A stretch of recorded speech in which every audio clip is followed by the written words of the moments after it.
It is officially week 14 of this NFL regular season as things roll on. The 6-6 Ravens getting ready for Steelers week, Sarah. And of course, it'll be the first of two within this closing 5-week stretch. Today is brought to you by our friends at Manta Sleep. I'm Bobby Trossett. As always, this is my co-host and partner, Sarah Ellison. We're glad you're with us today, gearing up for a number of different things, including a featured guest in 20 minutes time. You know him, Huddle It Up Films, Jason Smith, to break down Emory Jones Jr. Sarah, the rookie, made his NFL debut, 16 snaps, rotating at left guard with Andrew Voorhees. We look forward to Jason's perspective, as always, coming up in just a bit. But you see the way that today's titled, and we will lean on a new study that's a 4-game sample size of some Lamar Jackson uncharacteristic inaccuracy, Sarah, as a thrower of the football. So we'll talk about that. Will the Ravens rediscover their offensive identity over this closing 5-week stretch? The answer to that, based on what you guys have to say, is currently in our poll. Yes or no? Go ahead and throw that in there in the live chat for those of you watching in live formatting, and a number of other things, as well as what happened last night between New England and the Giants. How are you, partner? Good to see you. I'm doing well. It is a winter wonderland out where I'm living. I'm sure it's not that way in Florida. I don't know what the temperature is, but something tells me it's not cool enough to have snow. So I spent a good 2 hours this morning digging things out, cars out and different things like that, the driveway, the sidewalk. So got the heart rate pumping this morning out in the chilly weather. I actually feel pretty good. I love it. My mother sent a very similar video climate earlier this morning to the family group chat, and the driveway was covered and the whole neighborhood looked like a total winter wonderland. So I do have to say that is not the climate here, but I have a intense level of FOMO, and I'm looking forward to get back home for Christmas week coming up in just a few weeks now that December is officially here. So I think to begin today, we're going to lean on Jonas Shaffer of the Baltimore Banner and his latest. Encourage you to go check out his work at Jonas Shaffer, which I'll have underscored here on the bottom left-hand side of the screen. And so there is an article attached, and we'll have screenshots to kind of share some of his takeaways. But as he looked at here, according to, and it's, I should say, courtesy of Sports Info Solutions, and he put it all into this nice graph that you see, it's Lamar Jackson's fading accuracy that has a 4-game sample size attached to it. And so I'll read directly from this graph. From week 1 to week 9, Lamar had a catchable ball rate of 88.9% and averaged 8.7 yards per attempt on unpressured dropbacks. Since week 10, that accuracy in week 10 was the Vikings game, not the Dolphins game. So this does not include a great second half in Miami.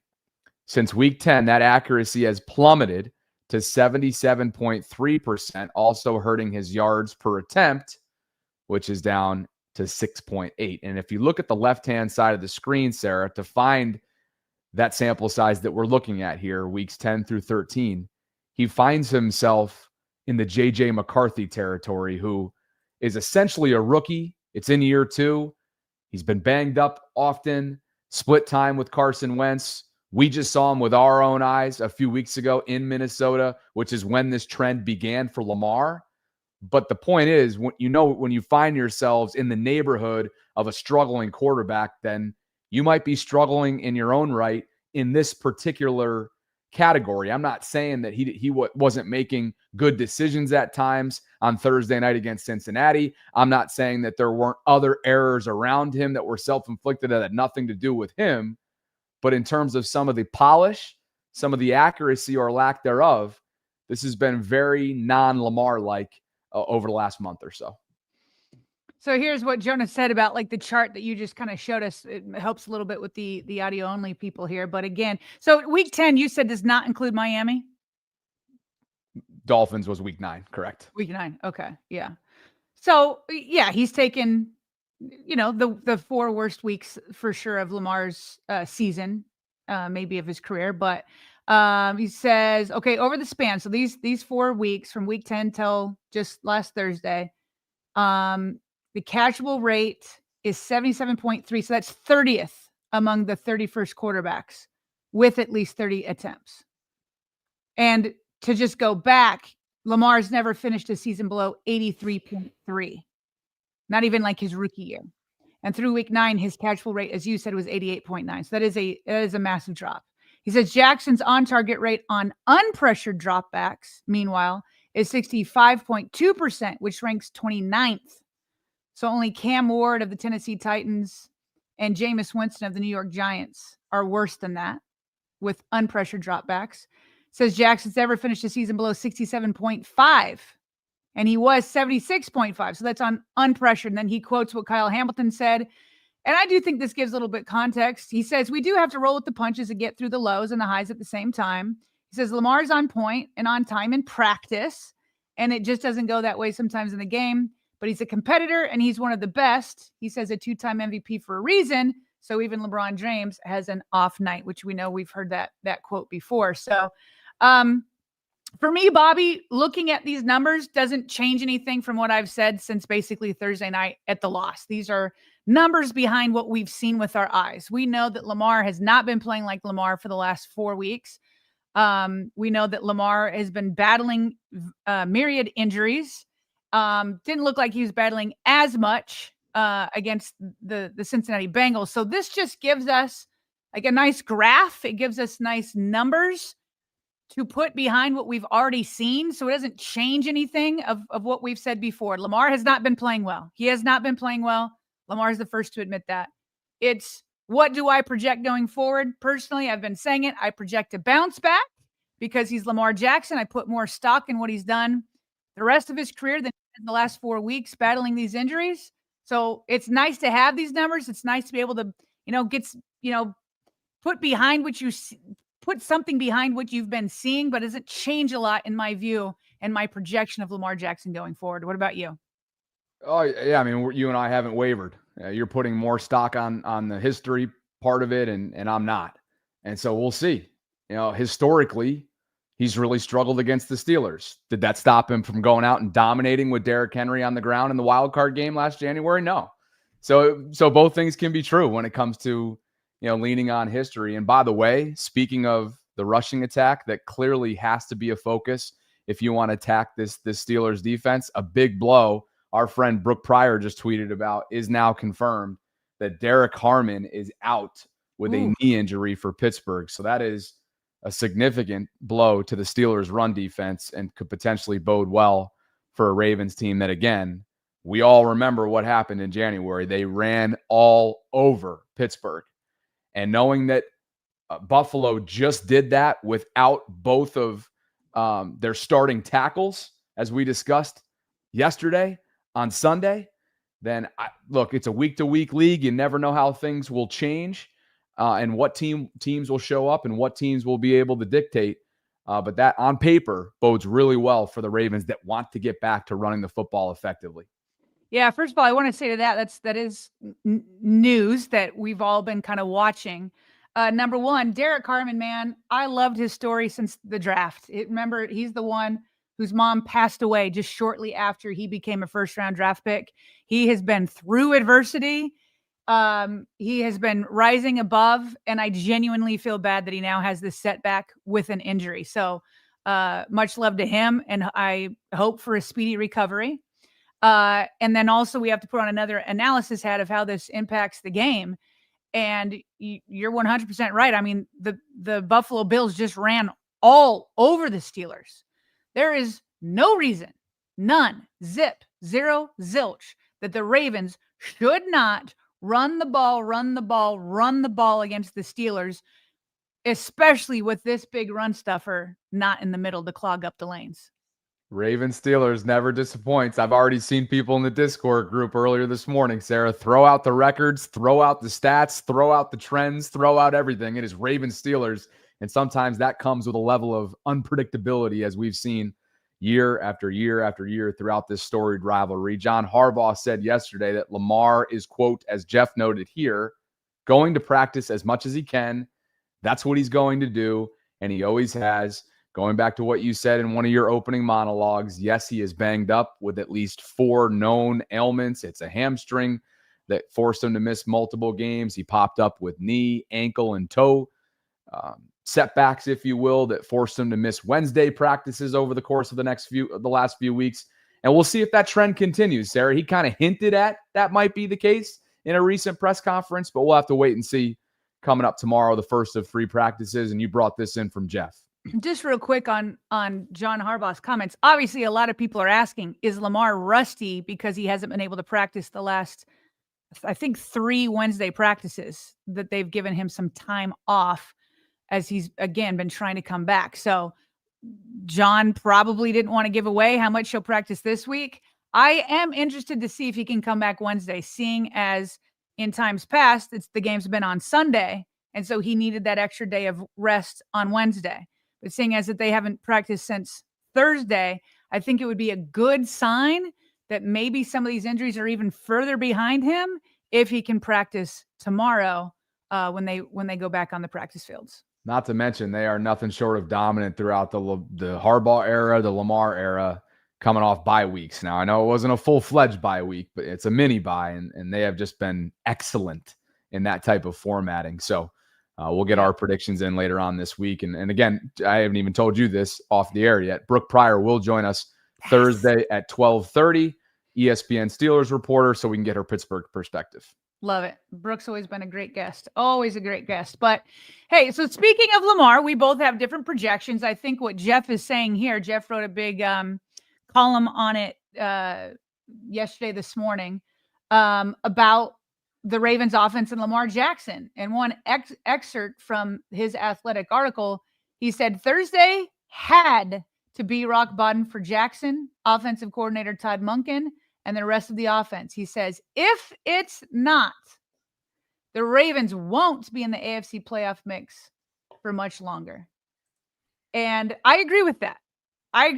If that's not rock bottom, I mean, shoot, who knows? In this division, if the Steelers also haven't hit rock bottom, who knows what will happen with the Bengals? They feel like they're on a bit of a surge, and they are. But at some point, they do have to hit rock bottom, and that is what I'm projecting, is that they will turn it around. I'm projecting that Thursday was rock bottom in terms of the offense. I will not be happy, Bobby, if the offense gets things together and all of a sudden the defense disappears again. I will not be a happy camper. But no, he's right on. It has to be rock bottom. You're running out of time at a certain point. The Steelers can keep imploding also. That would help. But at the end of the day, you need to get things turned around.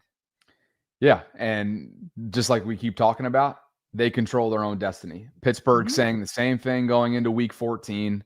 You have 3 more divisional games left, 2 of which are against the Steelers. I'm talking about from a Ravens perspective right now. And then, of course, New England and on the road at Lambeau against the Packers. So one thing that was mentioned yesterday during the press conference, and we'll get to some super chats in just a bit. I see them. They're flying in today. We're glad you guys are with us. Jason Smith will be joining us in about 10 minutes to talk about Emory Jones Jr. And Emory, should he continue to be involved in this guard rotation, probably is going to be the left guard rotation. Certainly seemed like, without actually saying it, that's what Harbaugh, he all but said. It's not going to be a multi-guard rotation for Emory Jones. But one thing he did say was answer for Derrick Henry's usage or lack thereof in the second quarter of Thursday night against Cincinnati. This got quite a bit of run on social media, but here is Harbaugh on the Derrick Henry usage dialogue that we had last week. No, of course not. I mean, that's not the numbers that we want at all, and we want to run the ball. We're a running team, that's the fact. And we're a throwing team too. We got Lamar Jackson, we got receivers, we got tight ends, we got all that, but we want to always be a team that runs the ball and stops the run. That's been since 2008. It's not going to really probably ever change, and that's really what football is. So, for sure. And when you look at the game, I mean, we went 7 plays down the field and scored. Then we went 3 and out, then we were in 2 minutes. So that explains the lack of carries in the second quarter. We didn't have any plays in the second quarter to have a chance to even run the ball. So. Then the other part of that is just the number of 2-minute plays in the game was staggering. I mean, we had 21 2-minute plays.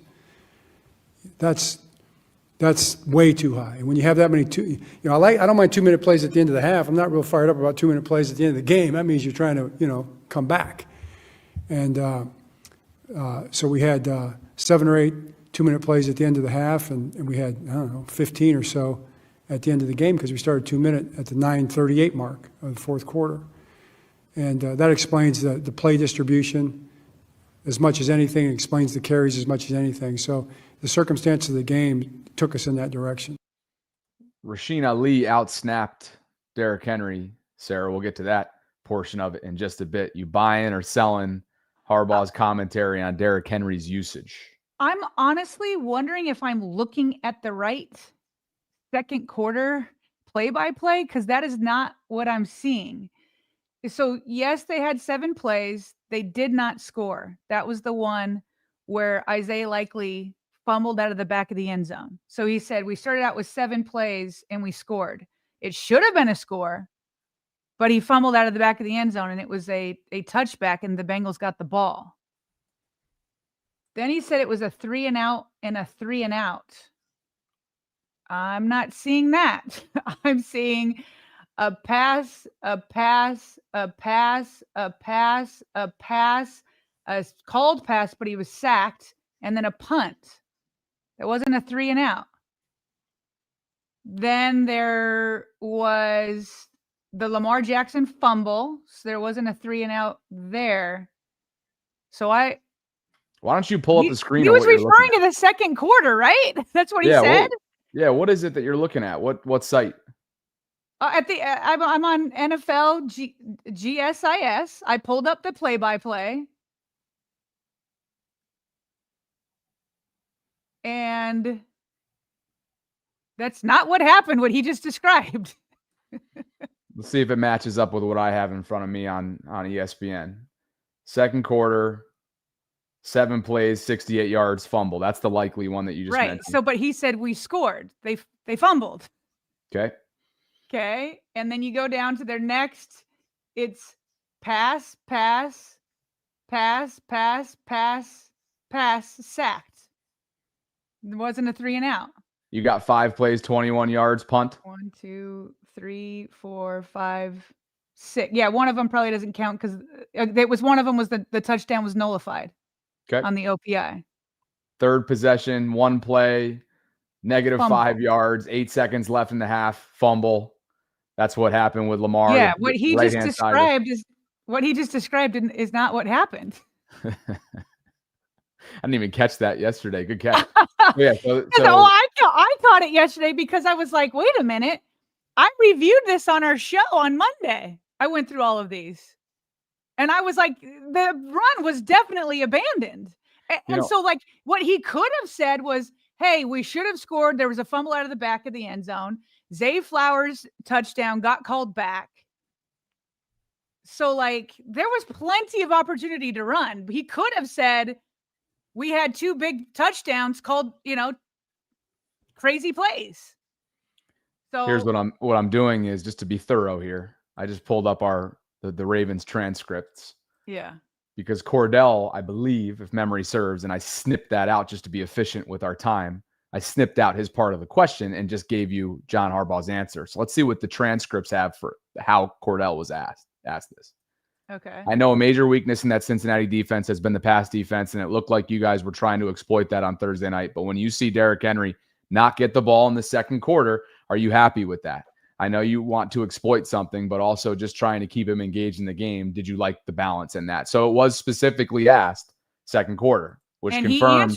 He answered saying in the second quarter, and he said the game circumstances dictated it. So he starts out saying, yeah, we for sure want him to have more passes, but then he left the play calling off the hook, saying the game pushes that way, and that's just not true in the second quarter. And you were still up by 1 when the second quarter started. There was no need for it. So no, when you ask me, do I buy it? I do not. But he might be referring to something else. Wow. Yeah, no. I mean, I'm looking at the transcript. I'm looking at the clip that we had. We're both looking at the second quarter play-by-play for what happened, and there must have been some confusion there that was not caught in real time. So good catch. Great catch. Yeah. Goes without saying, now you wonder what he was referring to. Well, like I'm looking at the other quarters and I'm not seeing The first quarter, they scored, but Derrick Henry was a big part of that. Derrick Henry scored in the first quarter. The Ravens second and he did. third. He started describing the first quarter. The second and third possessions of the game for the Ravens were 3 and out.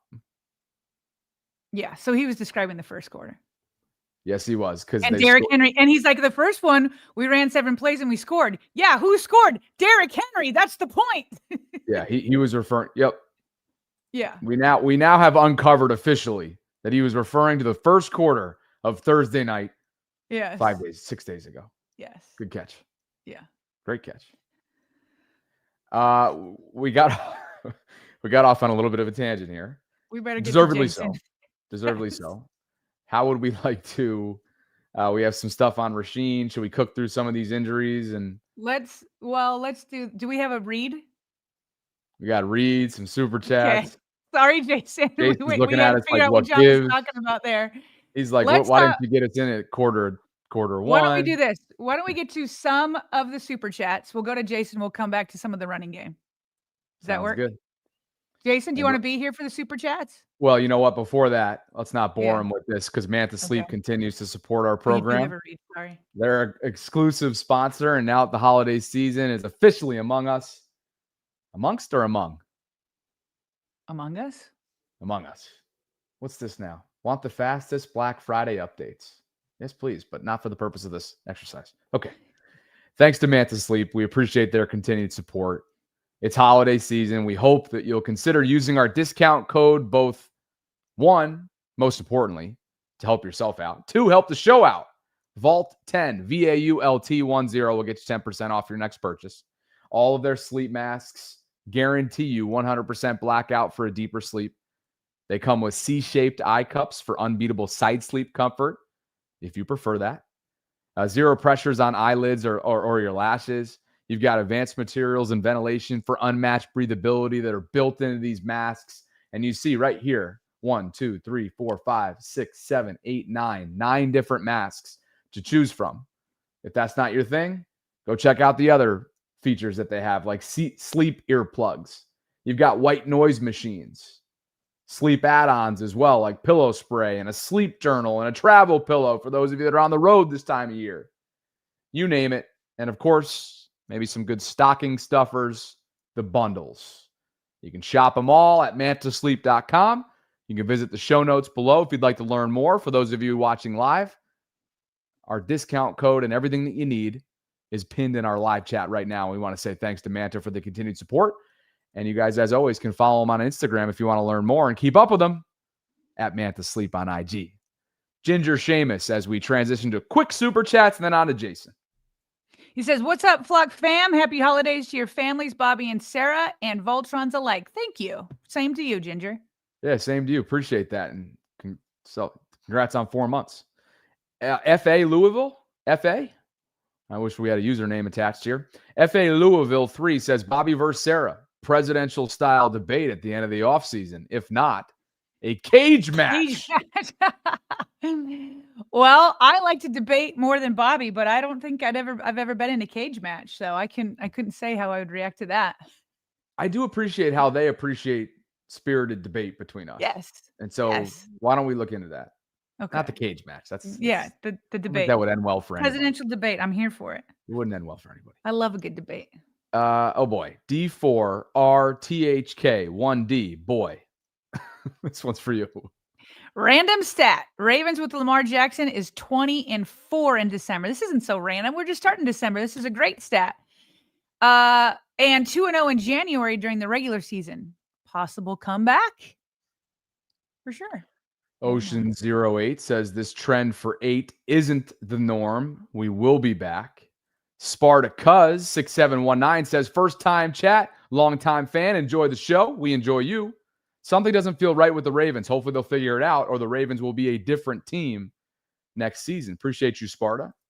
Wildlife Wale celebrating 6 months of channel membership. Probably going to be quite a bit of different team anyway because there's so many free agents. Oh my Wildlife Wale says it's Ravens Steelers for the division. If we can't turn it around for this, he says heads need a roll. We got a long off season ahead, regardless of change. There will be change, or the type of change in terms of the hierarchy. To your point, the free agency, the month of March for us is going to be busy. Something tells me though he was talking about coaching staff. Probably. Yeah. Hey, it's Afia. Hey, it's Afia B. What's up, Afia? It's Giving Tuesday and also my birthday, so I figured I'd show love to you both for keeping my noon hours occupied over the past few months. Afia, happy birthday. Hope you have an awesome day ahead. So we get a gift from Afia on Afia's birthday. That's a role reversal. We appreciate it doesn't sound you. right. Yeah, it doesn't sound right, does it? Thanks, Afia. Happy Appreciate birthday. that. Sparta is back. Sparta says Likely's fumble was the momentum changer, in my opinion. Rico Butler says old rambling John making excuses for not utilizing his weapons yet again. Dreams is here. The 1 year the Chiefs are average, the Steelers are old. Bro misses half the season. Allen is back turning the ball over. Baltimore wants to stink. And Rave is here, and he says some say Vior is worse, but Fa'alele had 4 years. Christopher Gilmer's with us today. Christopher says, I recall Warhop saying he doesn't like substitutions on his offensive line. A permanent change coming? Ooh, Dream says now the AFC is being led by 2 sophomore quarterbacks and Daniel Jones. I wish I was joking. I wish I was joking. This team is annoying. St. Matthews here. Wish you were joking too. St. Matthews says, like the AFC championship game versus KC, Harbaugh knows he should have 30-plus rush attempts, but because Pittsburgh will be expecting us to run, he'll instruct Monken to call 40 pass plays. LOL. Thanks for the early run on Super Chats. We'll get back to more as they come in throughout the show. Over 1,600 concurrents and counting on this Tuesday. Glad you guys can be with us here inside the vault. If you could on the way in or out, like the video, subscribe, hit that notification bell, consider becoming a channel member or gift-giving membership today, and be on the lookout for our holiday winter drop at thevaultpod.com/shop. We've talked to Carly about it. Designs are in the works. More to come in the coming weeks. Why don't we do this? Before we bring Jason Smith in from Huddle It Up Films, it's all about Emory Jones Jr. So being that that's the case, and being that he was a topic of conversation during John Harbaugh's Monday weekly press conference, here is that clip of John talking about Emory and specifically the potential flexibility in this rotation. We saw him log 16 snaps at left guard with Andrew Voorhees. He made his NFL debut. We know that in March, he underwent a labrum shoulder procedure, was on the NFI list for a good chunk of the season, and now he is very much in the mix. Here is Harbaugh.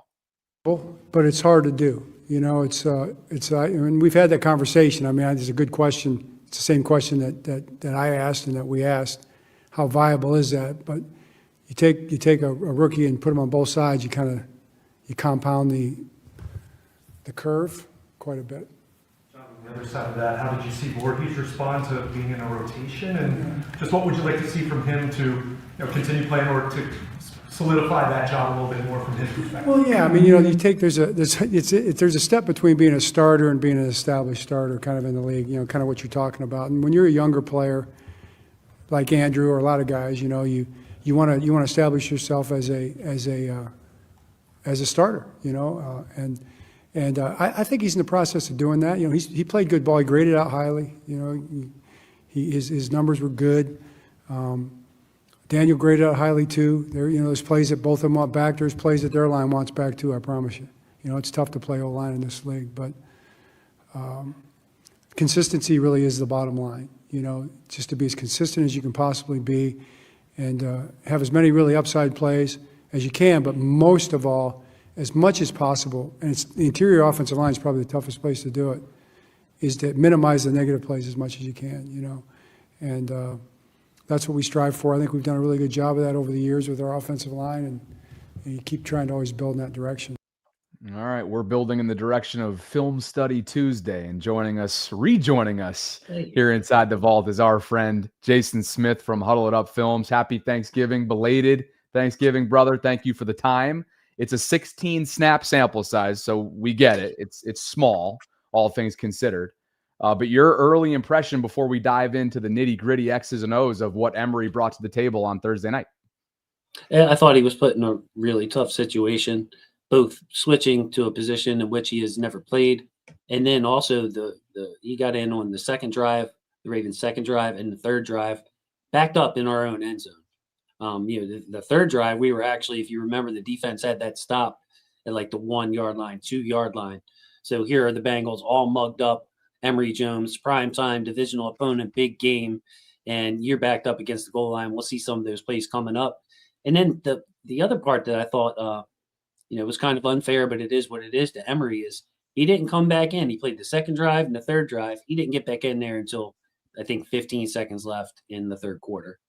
So he basically played drive 2, drive 3, and then drive 10 in the fourth quarter, basically. So new position, just a lot of sitting, being backed up at the goal line. But I think you saw, Bobby and Sarah, the qualities which led him to being drafted 91st overall, even with the torn labrum and teams knowing that he was going to miss most of his rookie season, first year out of 4. You could see what made him a valuable prospect. And remember, guys, he started as a true freshman at LSU, from high school to LSU's right tackle. Really, really hard to do. Played 3 years, durable, started every game except the last bowl game. He sat out, opted out, and, which is a very steady player. So he's got that premium, ability as a football player, a true prospect.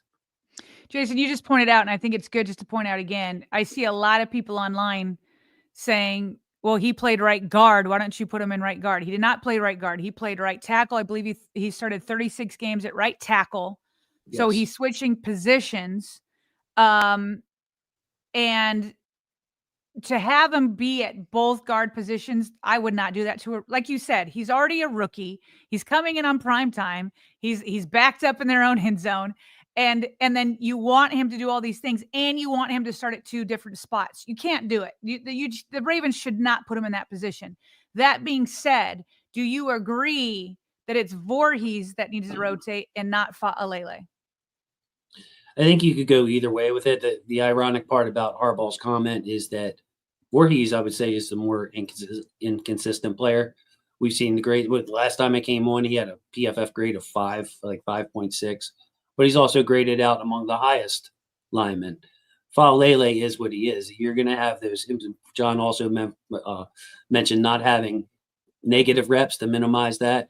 With Fa'alele, every game there are just mind-blowingly negative reps. So I don't think there's any wrong answer to that. Both of them really haven't played up to their capability.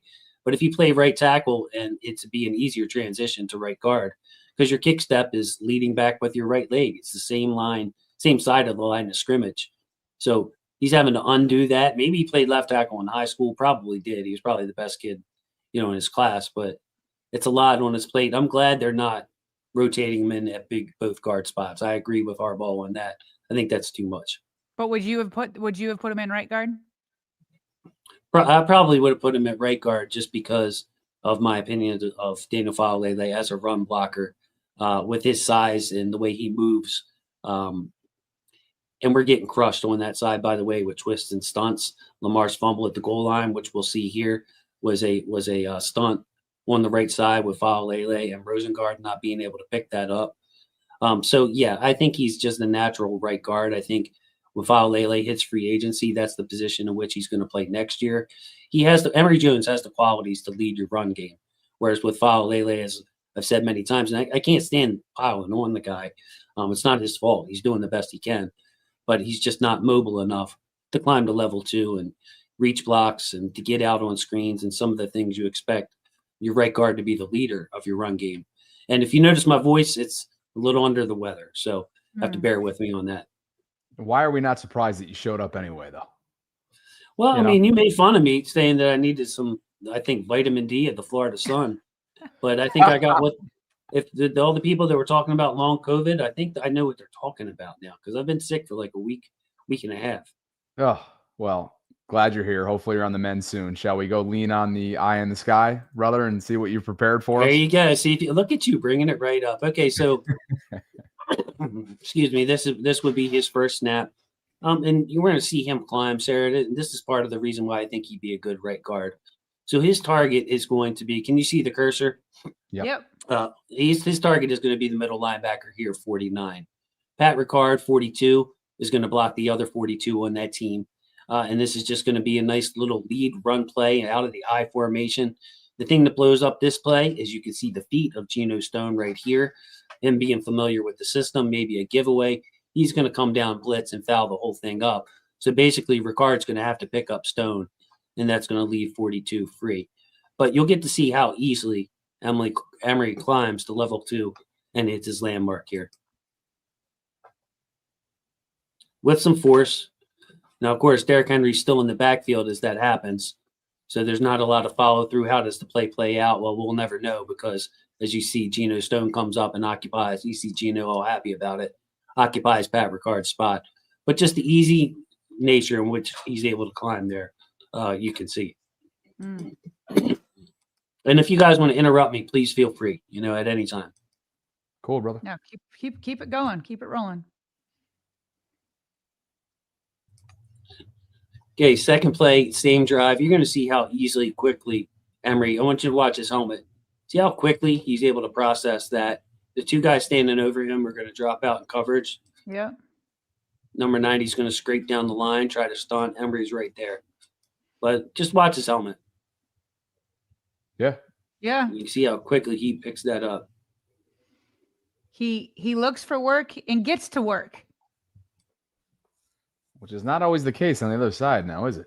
No, it's not. No, it isn't. Lots of blender situations going on the other side. Yeah, we see that definitely. And I cut out the play in which Lamar fumbled. It wasn't much right there. That was nice of you. Play Lamar fumbled. Wanted to cut that out rather.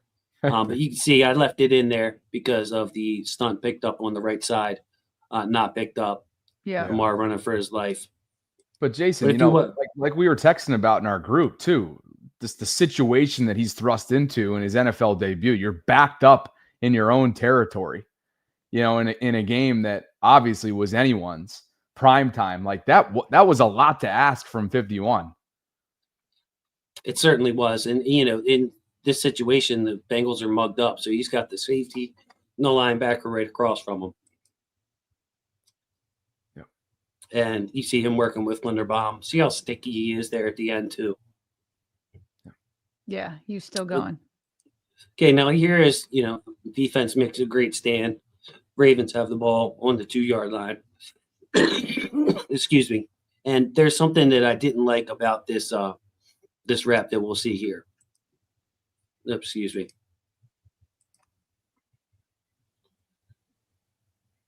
Well, actually, this is, excuse me, I got twisted up there. But you see the jolt that he gives the guy that's Ronnie's guy.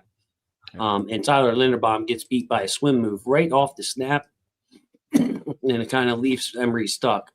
But, but the one thing I took away from this rep is look at the power he shows to be able to jolt Ronnie's guy. And you would imagine he's supposed to climb to level 2 on this play. But obviously Linderbaum gets beat. And the play is blown up at the line of scrimmage. Yeah. This guy's only practiced getting back from the NFI now for what? A month? It's like, hopefully they continue to kind of gradually add to that snap count. You wonder moving forward, especially with the Steelers looming.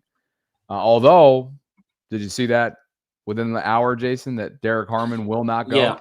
It's a big That's deal. a big, you think about Cam Hayward usually lines up over left guard. And again, apologize for being sick. But so if Emory Jones is going to play in this game, he's going to see a lot of the veteran Cam Hayward, which to me is fascinating because, opposite ends of the spectrum there as far as, experience in the league. But yeah, that's a big loss for them because Derek Harmon, blue chip type prospect out of Oregon. And Pittsburgh just got embarrassed. I mean, come on. Both the Buffalo's starting tackles were down, next man up for them, and they still put 249 rushing yards on them. Yeah, you would hope that it goes the same way for us. I think we put up 299 on them in the wild card game. I think it was something like 50 rushes for 299. But something tells me it's not going to go that way. It's just going to be a sloppy game. But things are worse up there in Pittsburgh than they are here. Okay, now this is the play. 6-point favorites, by the way. So there you have it. 6-point favorites. Yeah, I'm taking the under in this game, Bobby. I don't know what it is. Exactly. Okay, so backed up on the goal line, and we're going to pass here. Now, what I don't like is the heel click, Sarah. It's something I complain about all the time in the draft process. process. Look at his feet click together. But you can also get a good idea of his mirror. And we've seen Voorhees beat on this spin move many times, left in the dust. Look how easily Emory's able to mirror. Yeah. Gives up a little ground. I mean, this is a different level athlete than what we're playing at guard spots right now. So again, a little bit sloppy with the footwork. You don't want to see his heels click together, but a really good look right there. Mm-hmm. And we're going to fly through these. Yep. Next, what Emory looking for work again. See how active he is. So there's nothing much else in this play to look, but I want you to check to see how active he is looking for work there. Just a really good sign for somebody who's never played guard. Extremely aware player. Heads on a swivel. Heads on a swivel. And you see a little bit of his aggressiveness coming up here too. Now, this is the play. This is the worst one. So just to give a little context, those were the first 2 drives. Here we are. We're approaching the 4th quarter. The score's out of whack. And now Emory finally comes in after probably sitting on the bench for, an hour and a half, 2 hours through halftime and all that. And this is the penalty that he got called on him. This was his worst rep of the night. And it was just an unnecessary hold. As you can see here, the Bengals hell-bent on taking away the up-the-middle run. So they are going to shoot and kind of crash down on the A-gap here. Derrick Henry bounces it out. Emory gets called for the hold, but look at how far away Derrick Henry is. Like, you expect a little bit better awareness there. There's no reason to hold there. No reason to hold. Yeah, definitely. I like that every day of the week too. Right? Derrick's already through the hole. Yeah. Notice his hand placement though, and his right hand. It's inside. It's what you want.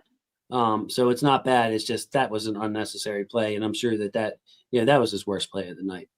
So same drive here. You see again his feet get crossed up a little bit. You would like to see him settle down anchor right there. You see like Roger anchor and Ronnie anchor on this play. You notice how their feet are wide trying to anchor, and Emory's feet are kind of all over the place. So again, some technical issues there with Emory, but you see the fight gives Lamar plenty of time for this outlet pass. And then watch Emory down here, the hustle. It's always Linderbaum. Oh, he's running. Chasing. Look at him Emory Emory. He plays hard. He plays hard, and you can see that in the tape at LSU. And it's funny because Tyler Linderbaum and Lamar are always the 2 guys that are running down, chasing down the ball carrier downfield. It's always 64 and 8. So Emory might be one of those guys. Emory also had an hour's rest, so he's just trying to get warmed up out there.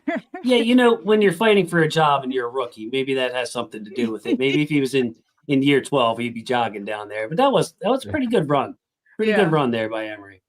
There we go. Meanwhile, Ronnie's like, I've been doing this since 2018. I'm all set. Yeah. He's like, yeah, man, this ankle's been bugging me for months. Okay, here we go. I love the way he sticks with this block. By the way, DeAndre Hopkins is the man, bro. He just gets open whenever he wants. Yeah. But watch him stick with that block, run his feet, and push the pass rusher, basically thwarting this stunt. You can see the edge rusher come crashing in. So what's going to happen is this defensive tackle is going to take the outside. This edge rusher is going to come pushing in. The Ravens do a really good job. Linderbaum picks up the stunt. But Emory's a big part of this because he's not letting his man get off the line of scrimmage and just runs him right out of the play. He just seems, in that one, he's just like you're not budging him. No, and again, notice the hand, Sarah. Remember all the hugging that we got? Yeah. Watch Faalele. Watch Faalele in this rep. Faalele with the hug, Yeah. Hugging, whereas Emory's hands are extended all the way. Elbows in tight. Look at Emory's elbows. Look how tight they are. Yeah. Also, independent hand strike, one right hand. Like in basketball, Sarah, I know you're a basketball player. It's easier to dunk with one hand than it is for 2 because you get, you want that independent. You can't dunk, but you're 5'10". We bring the rim down a little bit. We bring the rim down. Yes, it's easier. And I like to hang after I do the one-handed dunk. You keep that high finish down to like, get that vertical we got to bring that down to like, I don't know, 8 feet, 7.5. I don't know. So anybody in the chat has ever been to Charlemont Elementary School back in the day with the 8-foot rim, 8.5-foot rim? I felt like Clyde Drexler, Bobby. Sure. That was my shining moment. Hell yeah. Just standing over fools and all kinds of stuff. But yeah, shout out Charlemont Elementary School with the short rims. But yeah, you saw on this tape, there's not a ton to take away, but you got to love the independent hand usage there, the tight elbows, the firm punch, and the way he ran that man out of the play. Yeah, we see Emory again with the pull. Hits his mark easily. Oh, perfect. This is something that this play bothered me from Lamar's standpoint. Now, I want you guys to watch the defensive end here. He does not crash. I think this is the wrong decision for Lamar. And I'll pause it as soon as it comes up. But see where 50 is? His Look at shoulder. Derrick Henry and the hole Derrick Henry would have had Mm-hmm. if Lamar hands it off to him. Mm-hmm. Lamar decides to keep it. Really not much there. Derek's going for 6. I mean, Derrick's going for 6, Bob. that's a window right there. But yeah, look at Emory get out of his stance, find his guy, hit his guy. Yeah. So again, we're just looking for physical qualities here. There's not much to go over. But yeah, and see the extra little push at the end, Sarah? That's kind of what I like about him. Watch the initial contact, plays over, right? Now I'm just going to give you a little bit extra. Yeah. And you just kind of consistently see that from I Emory. always want a little extra. Let me make sure I get this on tape, night 1. So Emory, there you go with a little extra there, Sarah. Aggressively Mhm. looking to punish somebody, doesn't get the chance, and then the big fella makes the tackle. So again, just wanted to showcase his athleticism. Can you imagine, some of the other linemen in the NFL trying to chase down this ball carrier? Isaiah Likely, by the way, is the one who blows his block, gets blown up. Yeah. Yeah. Tip pass probably would have been a touchdown by Mark. You see Mark's he got some depth there. It was a good decision by Lamar. Just lost that thing over. It's wide open. But 51 Emory Jones is going to show his athleticism again and chase that thing down. So again, not too much in that tape. I caught off like the last 3 plays, gentleman's agreement type plays, as our buddy Ken says from film study. The game was over. The Ravens are just trying to get out of there, run the clock off, hand the ball to Rashin Ali 3 times, 6-man box. There wasn't a lot to take away from those last 3 plays when it came to Emory. There was also other plays I cut out. It's like a misdirection to Keaton on a jet sweep where Emory was blocking for a split second and the play was over. So those were the most, believe it or not, the most informational, that told us the most, actually. Yeah, I forgot the word I was trying to say. But those were the most descriptive snaps that we had. Not a ton there, but yeah. He earned more though, right, Jason? He earned more based I off think of the so. small sample size we got. Now, admittedly, he was in the late 30s on my big board. I had him all the way up at 38 non-quarterbacks. And, he would have went in that second round had he not had that labrum surgery that's costing him 1/4 basically of his rookie time. But yeah, starter, freshman All-American as a true freshman, and 3-year player and out. Didn't have to stick around college to enhance his draft stock. Even with shoulder surgery, he left, went to the draft. I think this is our future right guard, starting right guard as of 2026. And, this Steelers game, a huge game. If they were willing to put him in the Bengals game at the goal line like they did, I think that he's going to play against the Steelers as well. But I think a lot of that, guys, and tell me if you agree, has to do with how Voorhees is playing. Voorhees has been up and down. Again, he's been one of our highest graded linemen in some games and been our lowest graded lineman in other games. Whereas the rest of the guys, although they're all having down years, have been a little more consistent. Voorhees is up and down, up and down. If you were to give, on your way out here, a letter grade to Emory for the 16 snaps that you studied? I would say if I was given, just a normal player, I would say a C.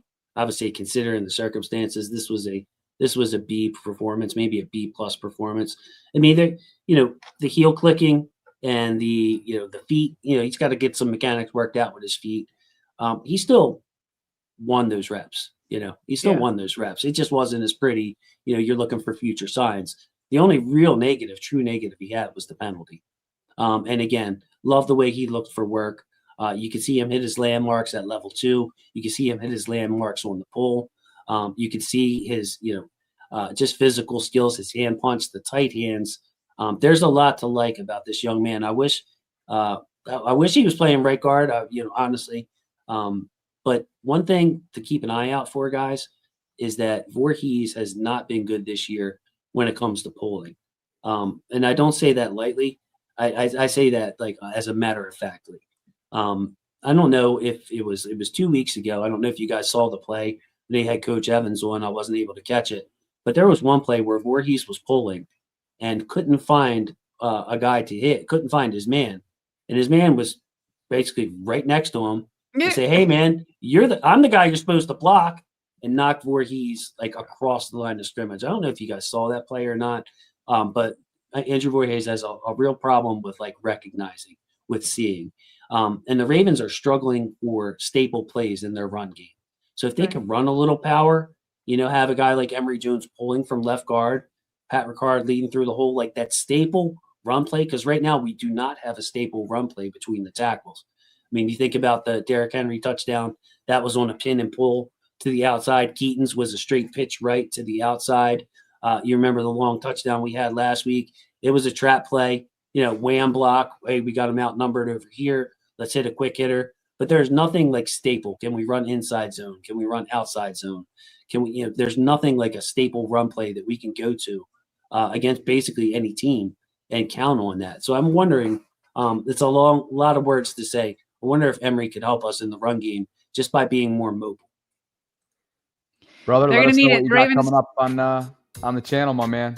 Sorry, Sarah. Thank you. All right. Theme song right there. Ed Reed highlights. Creeping my way up to 5,000. But yeah, you can see some Ed Reed, the purple circles there. Wednesday Hold on night. a second now. Let's Let's pause the make sure video we there. get this number north. Hold on a second. I'm dropping this into the live chat right now, your direct link. Guys, if you enjoy Jason's work, we hope you do. Maybe you already subscribe, but we would love for you to do so right now. There you have it. 4,500 subscriptions within reach, brother. What do you got coming up this week? Man, I'm so happy. So I'm going to do some cut-ups. I want to take a look at Carl Lawson. That's probably what I'm going to do the rest of the day. Tomorrow night at 9, Dev Pantois, Russell Street Report is going to be joining me at 9 p.m. Eastern. Happy birthday to Afia, by the way. I saw that. And anybody in the chat directed it. But Wednesday nights, 9 o'clock, in-depth Steelers preview in a game that we have to win. So I appreciate you guys for the time. I wish there would have been more useful information here. But, man, believe me, I think you guys see the same thing. The signs with Emory Jones, I think, are really good. His athleticism, his natural power, not bad for a rookie under those circumstances. And if he does indeed earn more, we'll be having this conversation again. So I look forward to that, brother. Thank you so much. Have an awesome week and feel better. Thank you for doing this. Seriously. feel Yeah, better. sorry the voice acted up at the beginning there. I wasn't expecting it, but much love to the Voltrons. Happy Thanksgiving. Happy holidays. Football's family. Love you guys. We'll catch up soon. You're the Thanks, man. Jason. Feel better. The flu game. His flu game on a Tuesday in early December. Great guy. Awesome channel. Phenomenal member of the Ravens film community that we've been tapping into this year, Sarah, mostly on Tuesdays. And again, go check out Jason's work at Huddle It Up Films. That's in the YouTube space and also in the Twitter space. Thanks, Jason. So you want to pick up where we left off about 20 minutes ago or so? Yeah, let's do. We were talking about, just to back up, we had Jeff Zrebeck saying this better be rock bottom or else they're not going to be back in it. Part of what he said in that article is the Ravens need to rediscover their identity. John Harbaugh said it in that clip.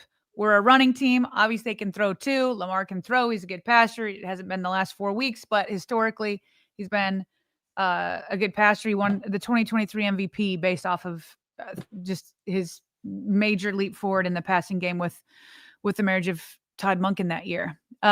So we're talking about identity. John Harbaugh said that he wants to run more, but the game circumstances didn't allow it. I think he gave the wrong stats of what was going on in the second quarter. They definitely abandoned the run. The game did not dictate it, especially in the second quarter. Okay. Here's Jason saying maybe Emory being that left guard, being able to pull, they can reestablish some sort of signature run up the middle. The Ravens have to. They have to find their identity again by running. Okay. Meanwhile, they're going to have to do that without Justice Hill, because he is, where's the Justice Hill? Justice Hill is injured, and he will be out 3 or 4 weeks. So the door is it's with his neck, a disc. Like that needs to be emphasized. A neck. That's no Not bueno. good. I hate it. I hate hearing neck. I hate that. It's not good. So he's gonna be out the next 3 or 4 weeks. So that's where Rashin Ali enters the story. So with Justice Hill out, Ali came in. According to John Harbaugh, he said Ali played really well. And what they were mostly using him on was pass protection, because in the past that has been Justice Hill's duties. Now, if you want to ask Ken McCusick, who's also a film study guy in the Ravens community, he says he agrees with John. Rashin Ali looked really good, according to Ken.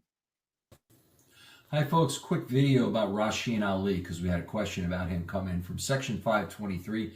Ken, how meaningful do you think the loss of Hill was from a pass protection standpoint? I wonder if it impacted Lamar's confidence and timing, especially against blitzes. Well, appreciate the question, and a lot of folks are questioning why Rashin Ali led all Ravens running backs in snaps, even more than Derrick Henry on Thursday night. A lot of that was game script related. Ali replaced Hill as the pass protection back, and of course the Ravens were forced to pass a lot on Thursday night.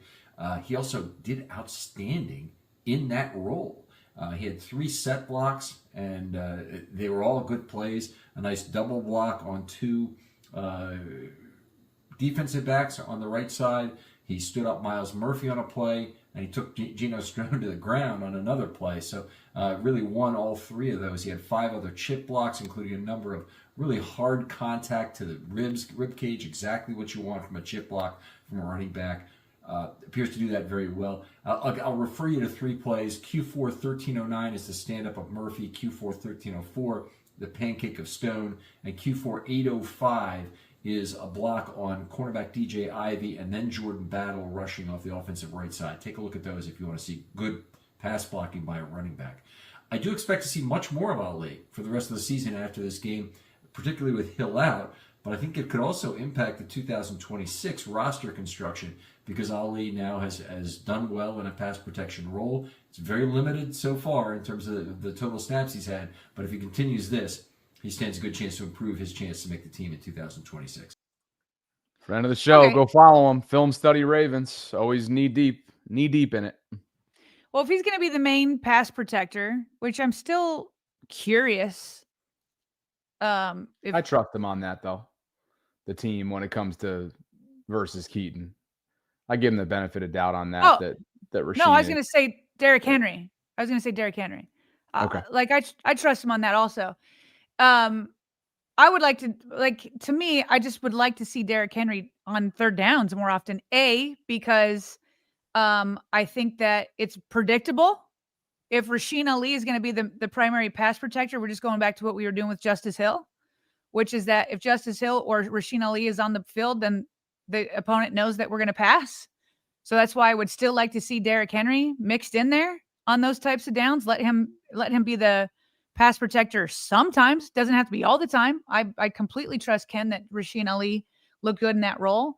That's number one. Number two, they still abandoned the run, and that's why he was out there. Todd Monken abandoned the run, and when he passes, he's going to put Rashin Ali in there. So if he doesn't abandon the run, King Henry snaps will go up. Yeah. And then, not to belabor the point, but this whole mini bye week commentary on abandoning the run never happens to the extent of what it has become if the game script doesn't play out the way that it does with 5 turnovers, the OPI. You can do that for every single game. I get that.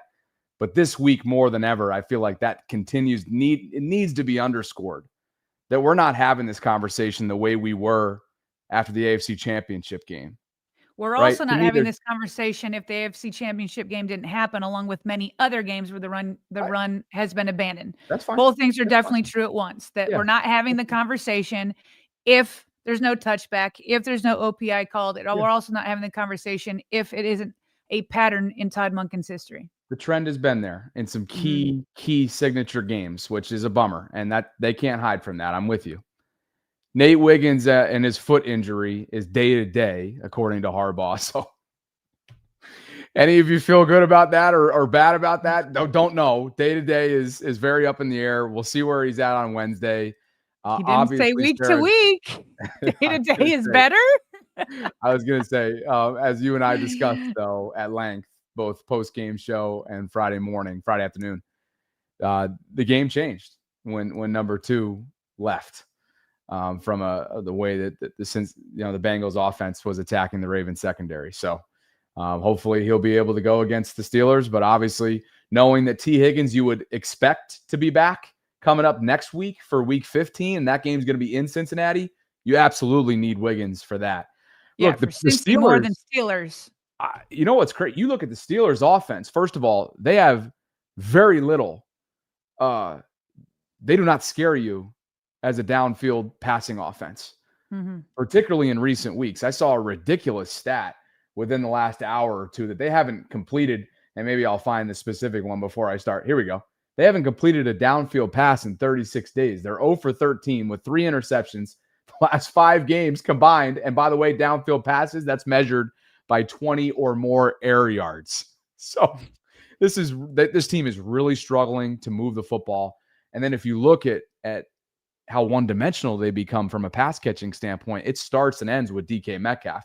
Now, I'm not saying he's anybody to turn a blind eye to, because we know that DK is a specimen out there and at any given moment can break a game.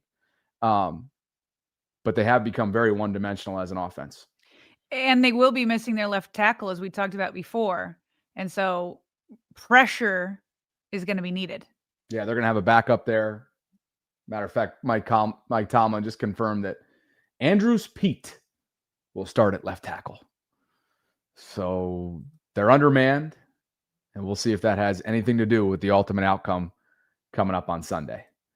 For the analytics community out there, Seth Walder, what do you know? He's got a potential rebuild, rematch loading in the wild card round. This time it could potentially, if the Ravens win the AFC North, be in Baltimore.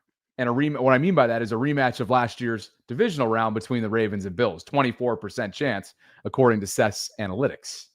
Wouldn't that be something?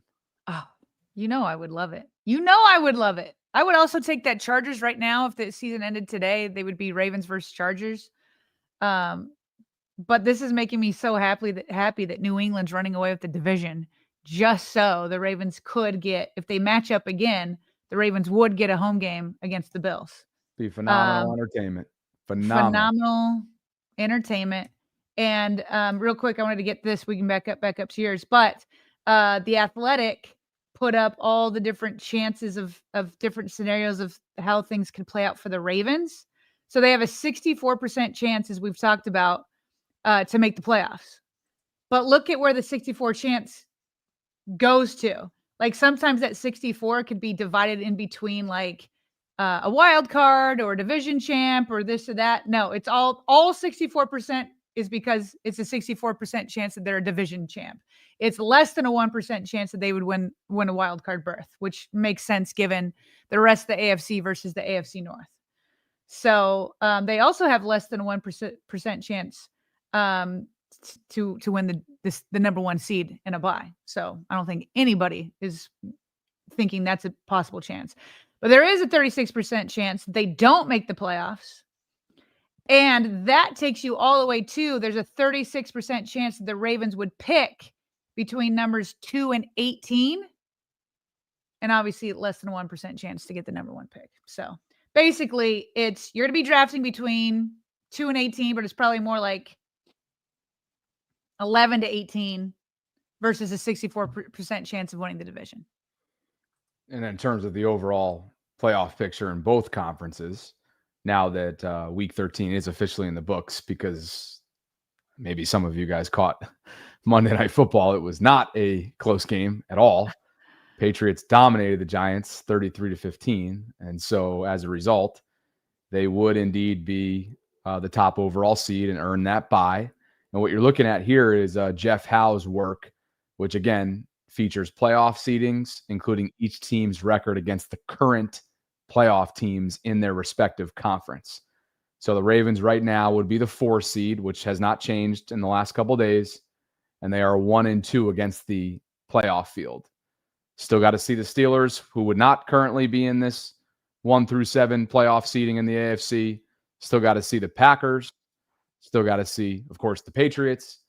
And then they'll see Cincinnati at their place coming up next week. If you're wondering what the whole seeding looks like, it's Patriots 1, Broncos 2, Jaguars 3, Ravens 4, Chargers 5, Colts 6, and the Bills sneaking in At 7, NFC would be Bears 1, Rams 2, Eagles 3, Bucks 4, Seahawks 5, Packers 6, and 49ers 7. Subject to change, I'm sure, a lot between now and January. Elsewhere, you have this one on quick hit for Mark Andrews, who quietly is putting together, what's the right word to describe his year? I was going to say productive, but for his standards, not exactly. But certainly franchise history there you go. season. It's been a meaningful year for Mark Andrews. Yeah, very meaningful. Especially he just got engaged. We just went over that I think yesterday. But yeah, the Ravens, website put up the triple crown for him. He leads the Ravens franchise in catches, in receiving yards, and receiving touchdowns. So good for Mark. Great Good for for him. Mark. Great for him. Yep. Good year for him. Mentioned this. Patriots are surging. They're the first team in NFL history with 10 straight games scoring 23 or more points and allowing 23 or fewer points in a single season. They have an MVP-like quarterback in second-year player Drake May. They have a first-year head coach who's not a first-year head coach in terms of tenure in the league, but his first year with the Patriots, and Mike Vrabel, who has this team clicking on all cylinders. They would be the number 1 seed, as I just mentioned. They would have that first-round bye. This team is way ahead of schedule in terms of where a team should be based on what they did a year ago. And then you bring in a new head coach, you overhaul the entire staff. I mean, wow. Salute to the New England Patriots, who are fun to watch. And you know who's also fun to watch, but he better be careful because it ain't going to be very fun if he's not available for them in the future. And he is their franchise asset moving forward. On the other side, Jackson Dart, who's dealt with concussion symptoms and injuries because of his aggressive play style this year. Jackson, Sarah, took a shot on the sideline last night that had everybody watching that replay over and over and over again. I love the flair that he brings to the game, but he has got to protect himself more. And instead of kind of stutter stepping, trying to stay in bounds, get your arse out of bounds, my man. You are too valuable to that team who's going nowhere right now, but obviously they're going to have to completely rebuild and overhaul that coaching staff in the offseason. So he's their future, but if he keeps playing that aggressively, and I get it, you know, from an instinct standpoint, you don't want to take away, much like Lamar earlier on in his career, right? You don't want to take away that God-gifted ability from a player and put him in a box, so to speak. But you also want to make sure that player is available for you, you know, for a sustainable amount of time. And the way Jackson's playing right now, I don't know if that's going to be the case. I mean, I've been preaching this since 2019. Running backs don't have to be injured all the time. It's all about decision-making while you're running. And you actually have more control over your decision-making as a runner than you do as a passer. Because as a passer, you got to drop back. You've got those blind sides. You're taking sacks. You're taking quarterback hits. You're not bracing. You're throwing as you're taking hits. I mean, running, you can go out of bounds. You can slide. I mean, you got to make smart decisions. And he, you know, I just watched the highlights and watched the whole game as you, but there were not some good decisions. And there was also, what's the Giants kicker's name, Bobby?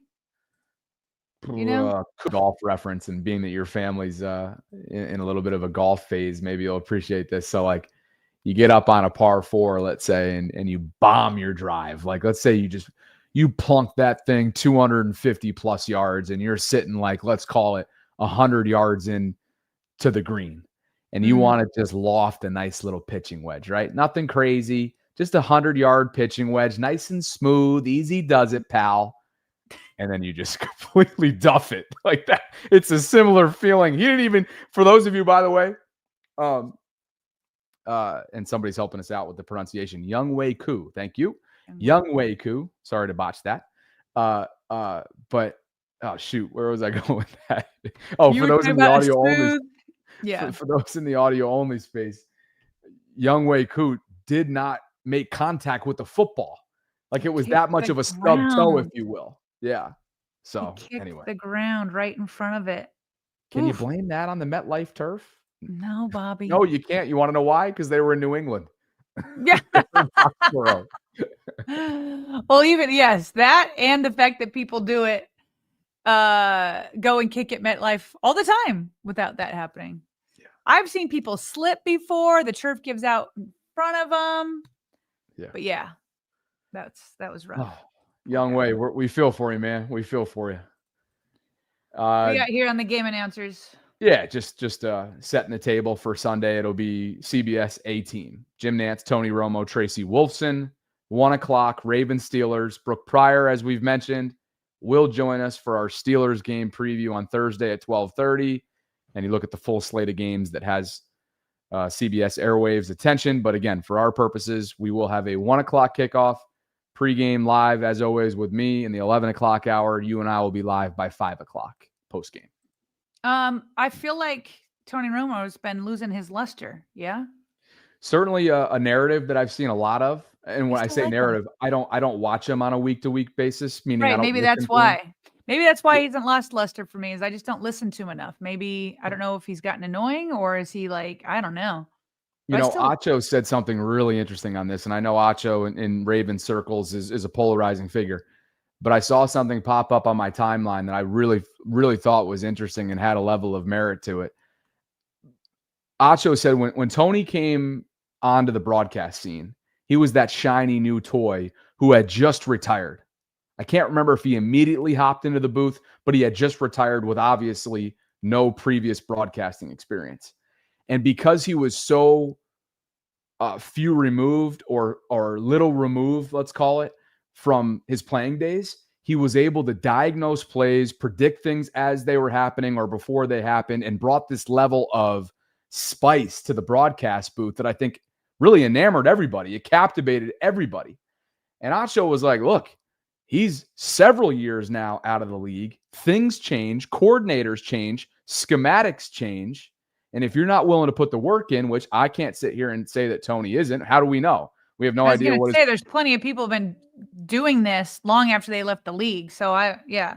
But his point is, his theory is that Tony has either lost an interest in putting in the required work from a film study standpoint, that he started to lose a little bit of that touch. So anyway, maybe we'll observe it on Sunday. I look forward to listening. Yeah.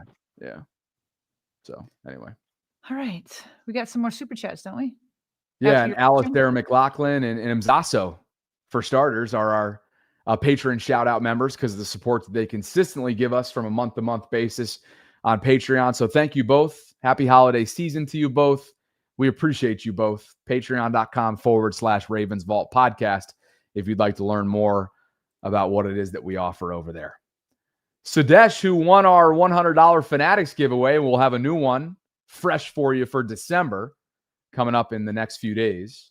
Sudesh says, thank you, Bobby and Sarah. #Ravens. No, thank you, Sudesh, and congratulations on your winnings. Let us know, Sudesh. He ended up emailing us too, which was awesome.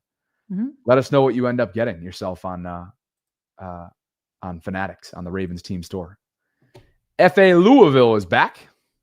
He says, do y'all think Lindy has underperformed his expected value as a projected top center, or are there guards dragging him down? I think he's underperformed. The reason for it could be myriad. It could be the guards. It could be George Warhop. It could be, several things. But the bottom line, whatever the reason, I think that he, along with almost everybody on the offensive line, has regressed.